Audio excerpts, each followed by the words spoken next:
السلام علیکم ناظرین کرام، نئی ویڈیو میں آپ کو خوش آمدید کہتے ہیں۔ پاکستان تحریک انصاف نے کل احتجاج کیا، وہ کتنا بھرپور احتجاج تھا وہ ہم سب نے رپورٹ کیا۔ ہم نے دیکھا کہ ہمارے سامنے حافظ فرحت کو کیسے گرفتار کیا گیا۔ حافظ فرحت موٹر سائیکل پر سوار تھے۔ اب پولیس نے جو ان پر مقدمہ بنایا ہے اس پر آپ حیران ہوں گے۔ لکھا ہے کہ حافظ فرحت نے ڈنڈے سوٹوں سے پولیس کی گاڑی پر حملہ کیا، شدید ہوائی فائرنگ کی، ایک فائر پولیس کی گاڑی کو بھی لگا، کانسٹیبل کو گاڑی میں ڈال کر اغوا کیا، پولیس نے پیچھا کر کے اسے حراست میں لیا اور کانسٹیبل کو بازیاب کرایا۔ حافظ فرحت سے 9mm پسٹل بھی برآمد ہوا۔ اس سے بڑا کوئی جھوٹ نہیں ہو سکتا۔ اس کی وجہ کیا ہے؟ اس کے تمام ویڈیو ایویڈنسز موجود ہیں کہ کس طرح انہیں گرفتار کیا گیا۔ نہ کوئی ہوائی فائر وہاں سنائی دیا۔ وہاں کے صحافی بتاتے ہیں کہ ان کے سامنے باقاعدہ گرفتار کیا گیا اور نہ ہی پسٹل کی کوئی برآمدگی دکھائی گئی۔ پھر انہوں نے گرفتار کیا لطیف کھوسا اور سلمان اکرم راجہ کو۔ اس وقت ان کی رہائی شخصی ضمانت پر ہو گئی ہے۔ رات کو سپریم کورٹ بار ایسوسی ایشن بولی، اس کے بعد اسلام آباد ہائی کورٹ والے بار والے بھی بولے۔ اب اس سے ہوا کیا؟ ہوا یہ کہ رات ٹی وی ٹاک شوز کے اندر مسلم لیگ نون سے پوچھا جا رہا تھا کہ اس ریلی پر یہ جو تشدد کیا گیا ہے یا اس ریلی کو روکنے کی جو کوشش کی گئی ہے، اس کی کوئی تو وجہ ہوگی۔ کیا انہوں نے پی ٹی آئی والوں نے کوئی حملہ کیا تھا؟ کہیں کوئی آگ لگائی تھی؟ لیکن اس کے باوجود اس کا جواب ان کے پاس نہیں تھا۔ کل میں نے کہیں لکھا ہوا پڑھا کہ طاقت کا ہر دوسرے دن ننگا استعمال طاقت کو کمزور کر دیتا ہے، اور یہ اس بات کی گواہی ہوتی ہے کہ طاقت کا اثر و رسوخ کم ہو رہا ہے اور لوگوں کا خوف جو ہے وہ ختم ہو گیا ہے۔ اب اس کا ایک نتیجہ ابھی یہ سمجھ نہیں پا رہے۔ سوسائٹی میں ہم ایک بڑی میجر چینج سے گزر رہے ہیں۔ جس طرح میں نے آپ کو کل بتایا کہ گیلپ کہتا ہے کہ زیادہ پڑھے لکھے لوگوں نے ووٹ پاکستان تحریک انصاف کو دیا، آج گیلپ یہ بتاتا ہے کہ حالیہ انتخابات میں برادریوں کا اثر و رسوخ کم ہو گیا ہے۔ اب اس کا مطلب ہے کہ پاکستان میں جو لوگ برادری بنیاد پر پہلے ووٹ لے لیا کرتے تھے، اب بتایا گیا ہے کہ 52% لوگوں نے خود سے ووٹ دینے کا فیصلہ کیا، انہوں نے کسی اور کا اثر و رسوخ قبول نہیں کیا۔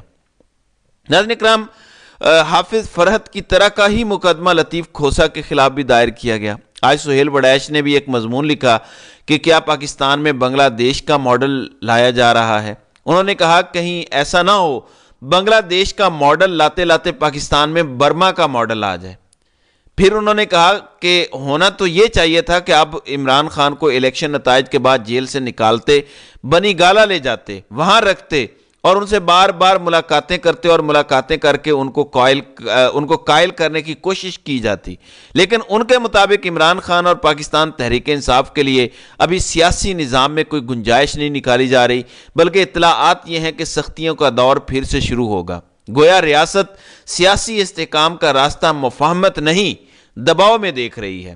پھر ڈان نیوز نے لکھا، ذرا ترجیحات کا آپ اندازہ لگائیے، یہاں پر مار دھاڑ اور پولیس گردی میں یہ لوگ لگے ہوئے ہیں، جبکہ بھارت نے 4 مختلف یورپی ممالک کے ساتھ $100 ارب، 1 ارب ڈالر نہیں، $100 ارب کی سرمایہ کاری کے 15 سالہ تجارتی معاہدے پر دستخط کیے ہیں۔ اس میں سوئٹزرلینڈ، ناروے اور دیگر 2 ممالک ہیں۔ 16 سال تک یہ مذاکرات جاری رہے، جس کے بعد یہ معاہدہ طے پایا ہے۔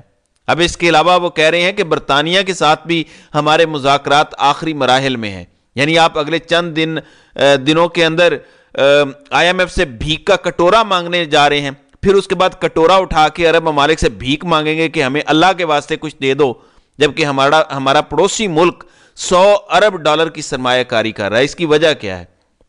آپ نے پاکستان میں ٹویٹر بند کیا، آپ نے ظلم و ستم کا بازار گرم کیا، پولیس گردی کی اور ظلم کی نئی داستانیں رقم کی۔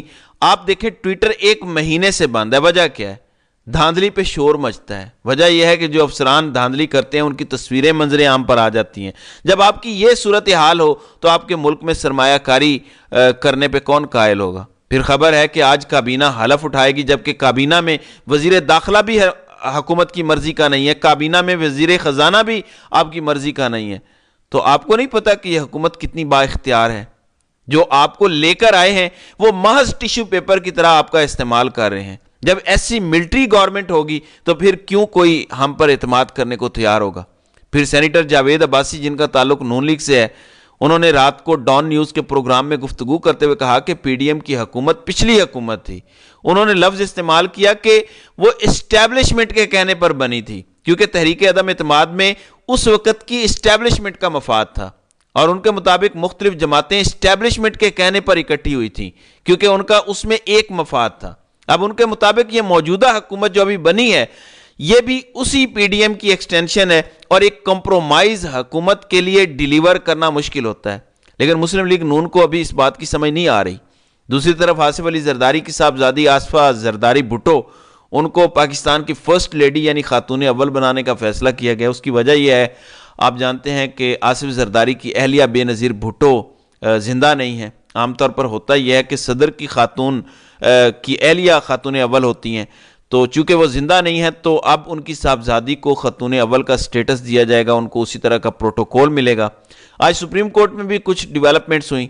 ایک تو آپ جانتے ہیں کہ جسٹس نعیم اختر افغان سپریم کورٹ کے جج مقرر ہو گئے ہیں۔ قاضی فائز عیسیٰ جب جج تھے عمر عطا بندیال کے دور میں، جب بھی کوئی سیٹ خالی ہوتی تھی وہ فوراً خط لکھتے تھے کہ فلاں سیٹ کو یوں کر کے فل کر دیں۔ اب قاضی صاحب کی اپنی عدالت میں اس وقت نشستیں خالی ہیں، لیکن قاضی صاحب اس کو کیا اسی طرح فل کریں گے؟ کیونکہ قاضی صاحب کا مقابلہ کسی اور سے نہیں ہے، اپنے ہی اصولوں سے ہے جو بطور جج انہوں نے مقرر کیے ہیں۔ آج پھر ہوا کیا؟ آج صحافیوں کو ہراساں کرنے کے حوالے سے کیس کی سماعت ہوئی۔ قاضی صاحب سماعت کر رہے تھے، بیرسٹر صلاح الدین پریس ایسوسی ایشن کی طرف سے پیش ہوئے تو انہوں نے بتایا کہ اسد طور اس وقت جیل میں ہے۔ اس پر چیف جسٹس نے پوچھا وہ جیل میں کیوں ہیں؟ تو وکیل نے بتایا کہ ان پر اعلیٰ حکومتی شخصیات کا وقار مجروح کرنے کا الزام ہے۔ ظاہر ہے اس کے بعد قاضی صاحب کیا کہہ سکتے ہیں؟ اس کی وجہ یہ ہے کہ اسد طور ہر پیشی پر تھینک یو چیف جسٹس قاضی فائز عیسیٰ کہہ کے جاتا ہے، اور اس کو پتہ ہے کہ اس کی گرفتاری کیوں ہوئی ہے، کس کا وقار مجروح ہوا ہے۔ اس قسم کے ڈراموں سے کچھ بدلے گا نہیں۔ اس پر قاضی صاحب کہنے لگے کہ آئی جی صاحب آپ یہاں کیوں آئے ہیں؟ کیا آپ اپنا چہرہ دکھانے آئے ہیں؟ کسی صحافی کو گولی مار دی جاتی ہے، کسی صحافی کی پٹائی کی جاتی ہے، قاضی کو کوئی یہ بتا دے کہ آپ کے دور مبارک میں عمران ریاض دوسری دفعہ گرفتار ہوا ہے، اسد طور جیل میں پڑا ہوا ہے، پاکستان کے لوگوں کے ساتھ کل مال روڈ پر جو ہوا، جس طرح پنجاب پولیس غنڈہ گردی کر رہی تھی، وہ مناظر سب کے سامنے ہیں۔ ان ریمارکس سے کیا ہوتا ہے؟ کیا لوگ اپنی آنکھوں سے نہیں دیکھ رہے کہ پاکستان میں کیا کچھ چل رہا ہے، کس طرح سے ہو رہا ہے، کس طرح سے پولیس کو کوئی پوچھنے والا نہیں ہے؟ آپ دیکھیں کل حافظ فرد کے ساتھ جو کچھ ہوا، وہ عوامی نمائندہ ہے، پھر آپ نے اس پر جو ایف آئی آر درج کی۔ کیا کسی مہذب معاشرے میں ایسا ہوتا ہے؟ اس کی وجہ کیا ہے؟ میں اس کی وجہ بتا دیتا ہوں۔ پولیس پاکستان کی ویسے ہی بدمعاش ہے، لیکن جب اس کو تھپکی دے دی جائے اور یہ آرڈر ہو کہ تن کے رکھو تو پھر وہ یہی کریں گے۔ اب عمران خان کی ضمانت کے حوالے سے بات کرتے ہیں۔ عدت میں نکاح والے معاملے میں عمران خان اور بشرا بی بی کی آج اپیل تھی۔ اس میں پہلے خاور مانیکا پیش نہیں ہوئے، پھر عدالتی وقفہ کیا گیا تو وہ پہنچ گئے۔ اب خاور مانیکا کو الیکشن سے پہلے بڑی جلدی تھی اور پتہ نہیں کیا کیا غلاظتیں اس مکروہ شخص نے عدالت کے اندر بکیں۔ آج وہ عدالت سے سماعت ملتوی کرنے کی استدعا کر رہا تھا، لیکن عدالت نے اس کو وکیل نامزد کرنے کا حکم دیا اور کہا کہ اس کیس کو فوراً تکمیل تک پہنچایا جائے۔ آپ جانتے ہیں کہ خاور مانیکا کا وہی شخص وکیل ہے جو حکومتی وکیل ہوتا ہے۔ دوسری جانب عمران خان اور شاہ محمود قریشی کی اسلام آباد ہائی کورٹ میں سائفر کیس میں سزا کالعدم قرار دینے کی اپیل پر آج کچھ دیر میں سماعت ہونے جا رہی ہے۔ عمران خان کے وکیل سلمان صفدر اپنے دلائل آج مکمل کریں گے۔ وہ ایف آئی اے جو جیل میں 14 گھنٹے کی سماعتیں کرتی ہے، یہ عدالت میں وہ آخری سماعت پر تیاری کے لیے وقت مانگ رہی تھی۔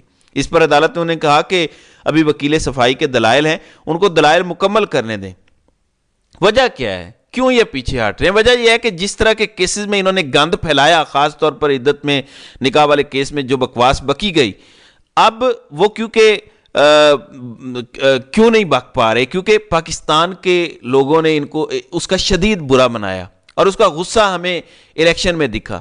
اب کریں نا 12 گھنٹے کی سماعت۔